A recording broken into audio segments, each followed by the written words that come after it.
اعوذ باللہ من الشیطان الرجیم، بسم اللہ الرحمن الرحیم۔ تمام دیکھنے اور سننے والوں کو میری طرف سے باادب السلام علیکم۔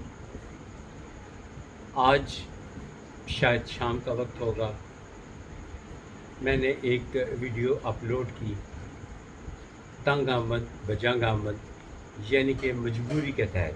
میں تو اسلامک پوائنٹ آف ویو سے ویڈیوز اپلوڈ کرتا تھا، لیکن جب سے یوٹیوب کی فیلڈ میں آیا تو ایک کیا کہوں، کم ظرف انسان، انتہائی کم ظرف انسان کی ویڈیو میری آنکھوں سے گزرتی، اور میں چلو کبھی کبھار اس کو دیکھ بھی لیتا۔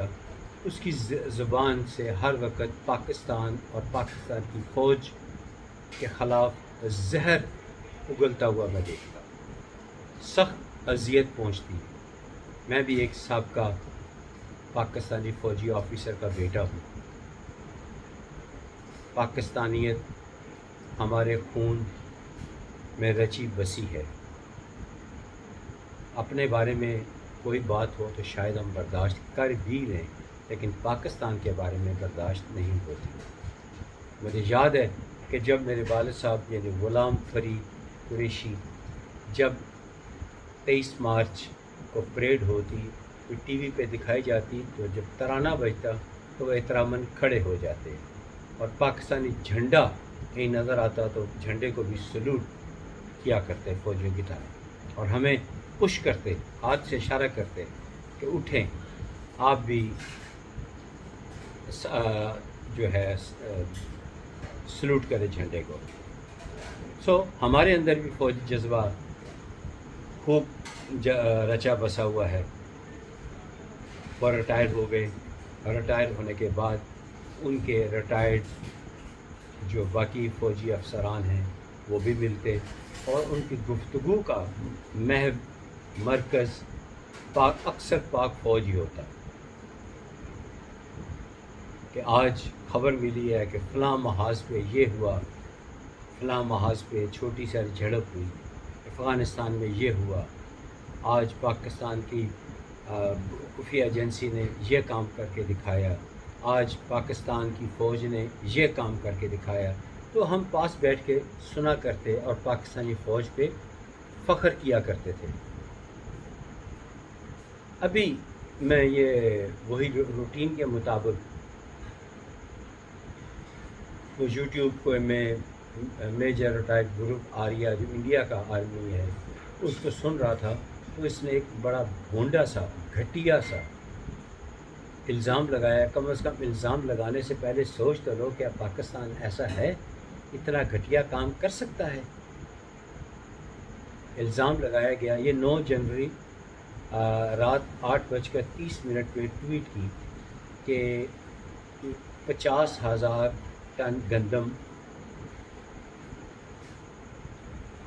لاہور یعنی واگا بارڈر سے روانہ ہوئی افغانستان کے لیے، اور جب افغانستان پہنچی تو وہاں گندم کوئی نہیں تھی، اور الزام یہ لگایا گیا کہ گندم پاکستان نے ان ٹرانزٹ یعنی سفر کے دوران چرا لی۔ اس سے گھٹیا الزام اس سے پہلے پاکستان میں کبھی نہیں لگا، جس سے یہ ہم توقع کر سکتے ہیں کہ بھارت پاکستان پر اس سے بھی زیادہ بڑے گھناؤنے الزام لگا سکتا ہے۔ ہمیں بچنا ہوگا، ہمیں ایسے گھٹیا لوگوں سے بچنا ہوگا، محتاط رہنا ہوگا۔ اب ذرا سوچئے، جب پاک فوج ہو یا انڈین فوج ہو، ان کی کوئی ایک اسلحہ کی کھیپ ہو، چاہے آرٹلری ہو یا توپ ہو، وہ اس کو ایک جگہ سے دوسری جگہ موو کیا جاتا ہے، تو آگے پیچھے حفاظتی دستے موجود ہوتے ہیں۔ ممکن ہی نہیں ہوتا کہ اس کو کوئی ہاتھ بھی لگا سکے۔ پیچھے GHQ یا انڈیا کا جو ہیڈ کوارٹر ہے وہاں سے مانیٹر کیا جا رہا ہوتا ہے، اور یہ گندم 50,000